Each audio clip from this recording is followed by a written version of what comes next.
to the LBF Church podcast, where we take on topics that help us grow in our affections towards Jesus and also grow more equipped to follow him in all the ways that he's leading us. I'm Dan Franklin, and today we're going to talk about something very Christmas related. We're going to talk about money, and we're going to talk about consumerism.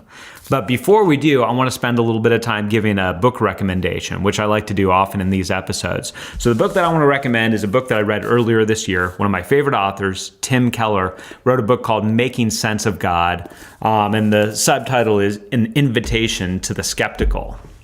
And some of you might be familiar that Tim Keller wrote a book called The Reason for God. This, I actually think, is a slightly better book, even as much as I love The Reason for God, because it's dealing with the framework for which we understand the Christian faith. And you may have grown up as a skeptic, and so if you did, this book will probably really resonate with you. But I want to say, if you're a Christian, and for the most part, you've really kind of been a Christian since you were young, this book will help you understand the approach of people that don't grow up with the assumptions that you grew up with. It deals with the whole idea of suffering. It deals with questions about morality. It deals with the Christian framework when it comes to hope. It's a very powerful, very readable book. And I'll just give a further recommendation. If you have somebody in your life that you've been reaching out to with the gospel, and they are a skeptic, not just of Christianity, but in general, just of religion or of God, this would be a book to recommend that the two of you read together or discuss, because the way that Keller writes, he really takes seriously the objections of skeptics instead of brushing them aside or belittling them. So, Making Sense of God by Tim Keller, wonderful book. Give it as a Christmas present to somebody that you care about, or get it for yourself. So the reason I'm talking a little bit about Christmas is because this episode is the first LBF Church podcast episode airing in December, and so Christmas is on the mind. And when we think of Christmas in the United States of America, it's hard not to think of money. In fact, as you begin to do your Christmas shopping, you might get stressed out by saying, all right, do we have enough money in the budget for me to get presents for all the people in my life? And do we have enough money in the budget to get all the decorations for our home that we want? And do we have enough money to make that little trip to Disneyland to see it when it's all nicely done up? And do we have enough money to go to the different light shows that we want to see, or to take the whole family to a movie, or do all these traditions? Money, for those of us in the United States, is a big part of Christmas. And it's not simply that it's a big part of Christmas. I think that's a microcosm for the fact that money is just a huge part of our culture. Money is a huge priority. We kind of mark where people land on the scale of importance largely by how much money they have. The air we breathe is consumerism. How do we get more stuff? Because by getting more stuff, we'll have more status, and by having more status, we'll be more happy. So what I want to talk about in this episode is just what is our Christian framework when it comes to how we view money, and specifically when it comes to how we view greed. Now, there's a very helpful story about Jesus that I think helps us get our minds around what we understand greed to be, because greed is not simply when you have money versus when you don't. So in Luke chapter 12, there's a man who comes to Jesus and says, Jesus, tell my brother to split the family inheritance with me.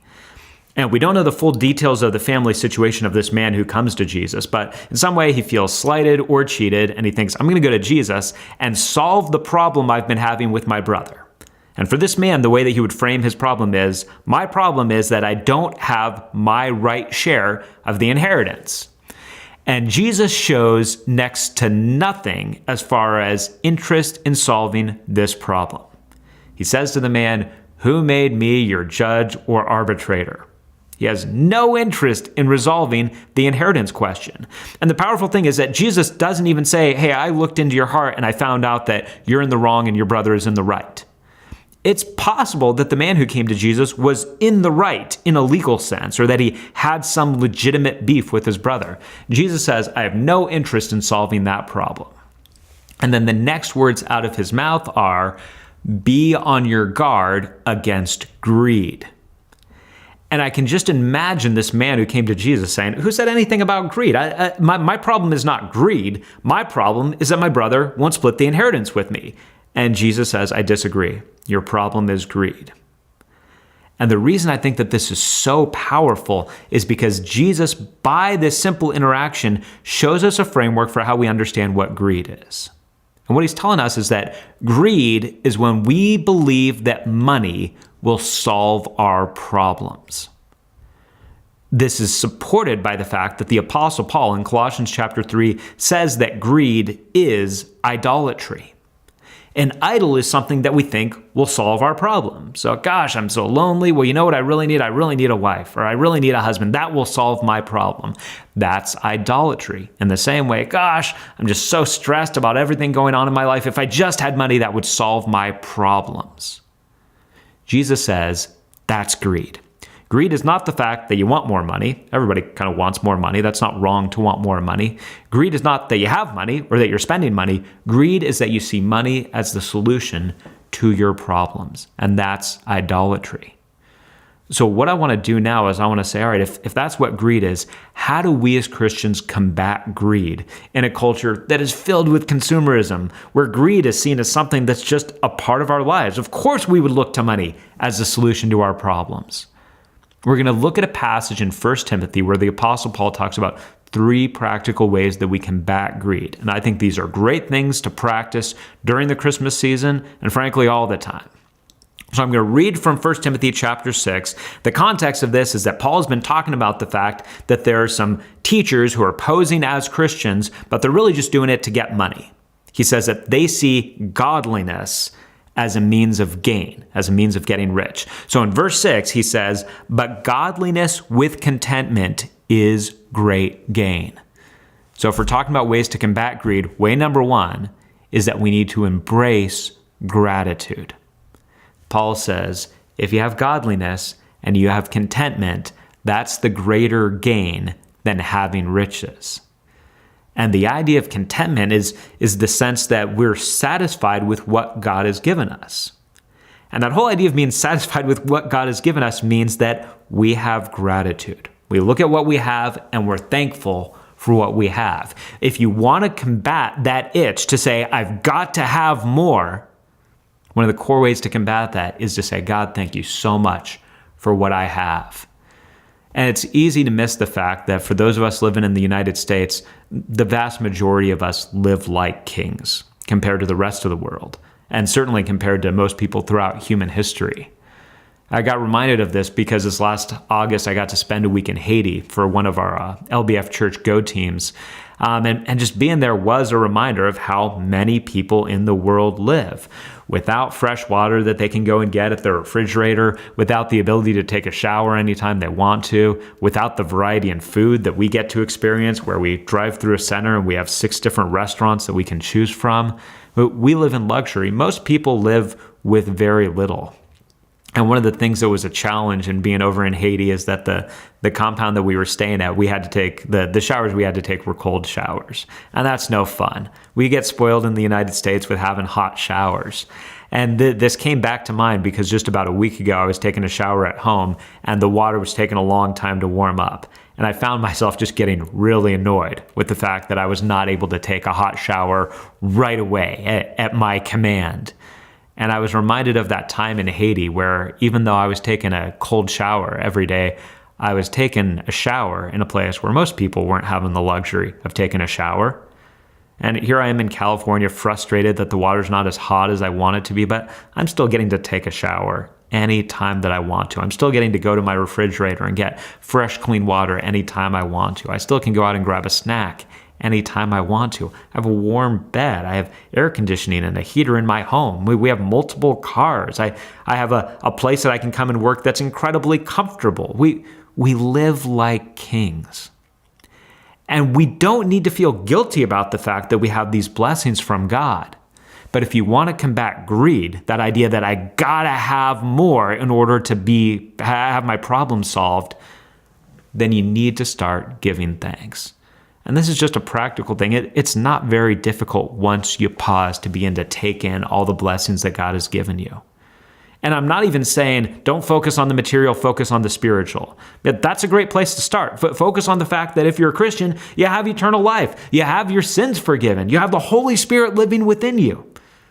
But then even go on to the material things and say, God, thank you so much that I have a home, whether it's an apartment or a house. God, thank you so much that I have a way of getting around, whether it's your bike or whether it's your car. God, thank you so much that I have enough food, whether you're able to go out to eat anytime you want or whether you have to cook your own meals.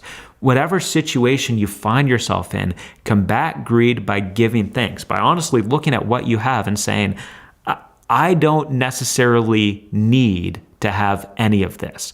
I don't necessarily deserve to have any of this. I could have been born in Haiti. I could have been born in some third world country where I would have very little, even though I've done the same amount of work that I've done in my life. Combat greed with gratitude. So embrace gratitude. That's number one. Number two that Paul goes into in verses 6 and 7 is that, in verses 7 and 8, is that Paul says, if you want to combat greed, start recognizing the differences between wants and needs. So here's what he says in verse 7. He says, for we brought nothing into the world, and we can take nothing out of it. But if we have food and clothing, we will be content with that. So the point that he's making in verse 7 is just to say, hey, anything that we have right here, we only have temporarily. I mean, if you're rich right now, that's wonderful. You're not going to be rich when you die. You're not taking any of those riches with you.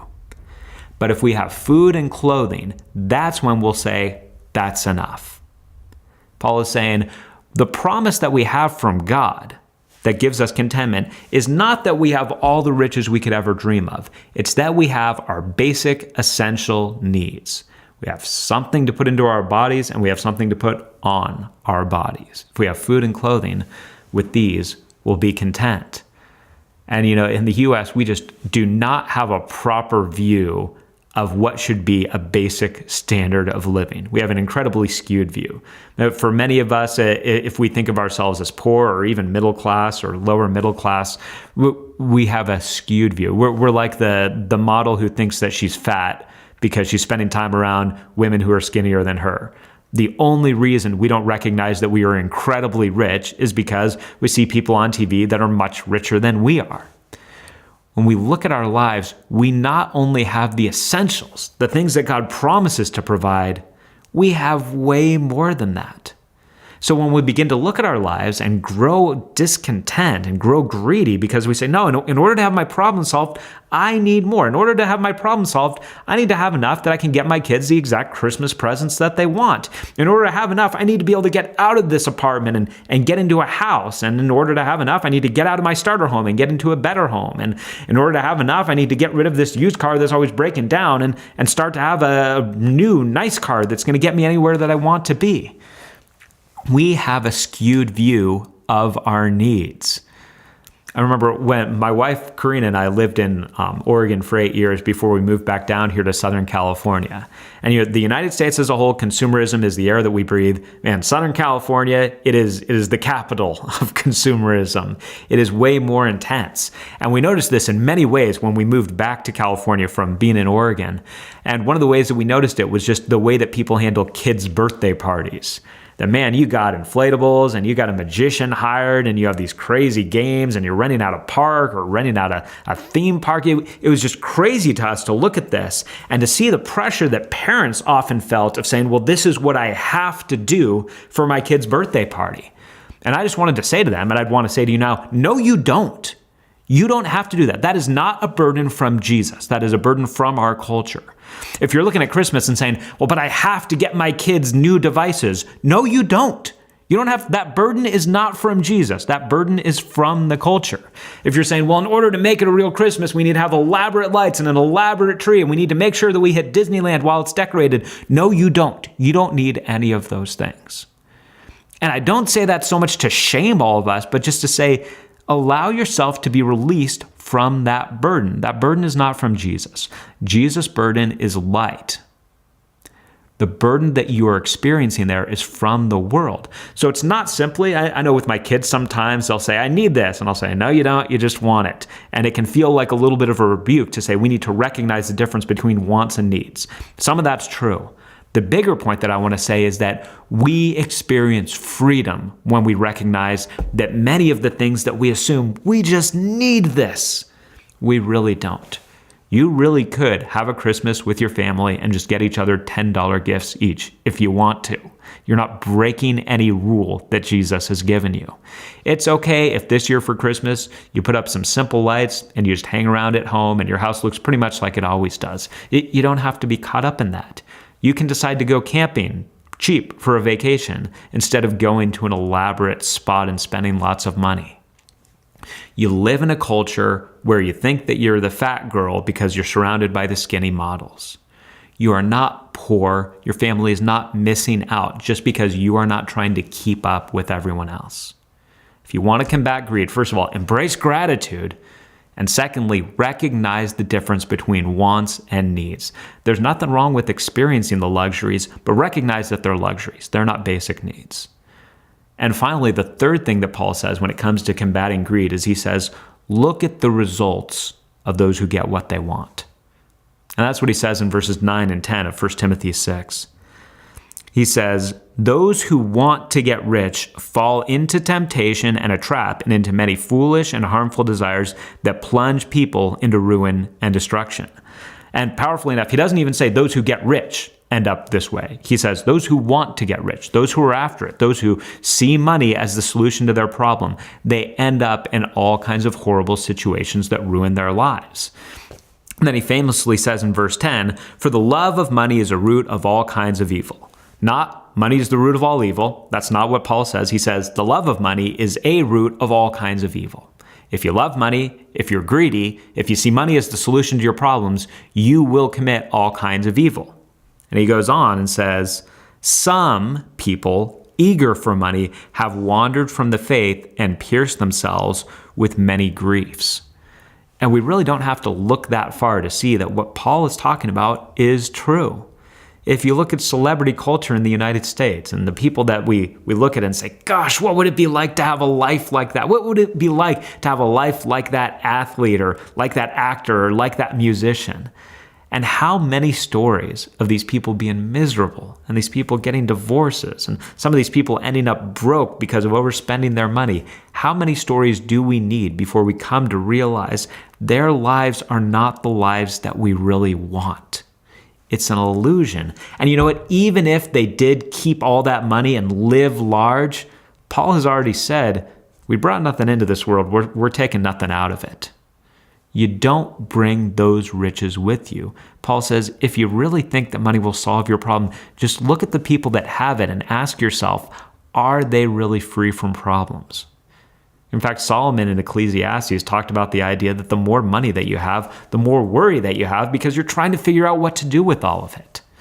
And if you're looking at your Christmas this year and you're saying, this is a frustrating year, we're a little bit more lean, we don't have as much as we usually have, and it's kind of frustrating, look at that and say, you know what? Then maybe God has simply freed you up from the burden of trying to figure out what to do with all that because you have a small amount of money to spend this year, and that simplifies things. Many of us can think, well, the way that God would really show me that he cares about me and the way that God would really free me up to serve him fully is if he just gave me the money so that I didn't have to worry about it anymore. And I would just say that's not often how God does things. In fact, Paul, the same man who wrote the book of 2 Corinthians, where he talks about the fact that he had a thorn in the flesh, which we don't know what it was. It was something that he wanted to be rid of. And he prayed 3 times, get rid of this. And presumably what he was saying is, Jesus, I will be freed up to serve you better if you get rid of this thing that's hampering me. And Jesus said to him, no, my power will be shown through your weakness. And if right now you're looking at it and saying, why doesn't God just solve my problem through giving me more money? First of all, because whatever problem you're wanting to address, if it can be solved by money, it's not your big, real problem. And secondly, because I think Jesus often shows his glory most powerfully through us when we are clearly dependent upon him. When we're not so secure that we don't have to rely on him and pray to him and draw strength from him, and where people can look at our lives and say, well, wait a second, they're still content and they're still moving forward and they still have hope, even though their financial security is really up in the air. We shine the light of Jesus through dependence upon him. And often when we get everything that we want, we end up piercing ourselves with many griefs. Let's use this Christmas year as a chance to combat greed in ourselves and in our families. Let's embrace gratitude.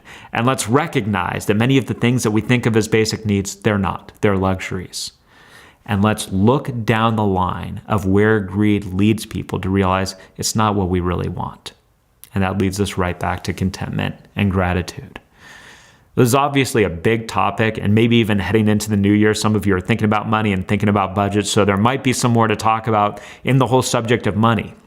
In fact, if you have some questions that you want to ask as far as follow-up, you can go ahead and leave questions on the blog post that goes along with each of these episodes. You can go to lbf.church, and when you click on the tab that says blog and podcast, you can come to the feed, you can watch the video, you can leave a comment, leave some kind of feedback, lead a question. We'll look to engage on those things. In fact, it might even lead to the subject of a future podcast episode. You can also download all of the episodes of the LBF Church podcast by going to iTunes and subscribing to the LBF Church podcast. We put out new content on a regular basis to look to help people grow in their affections towards Jesus and grow more equipped to follow him in all the ways that he's leading us. So thanks so much for taking the time to watch or to listen. I'm Dan Franklin, and this is the LBF Church podcast.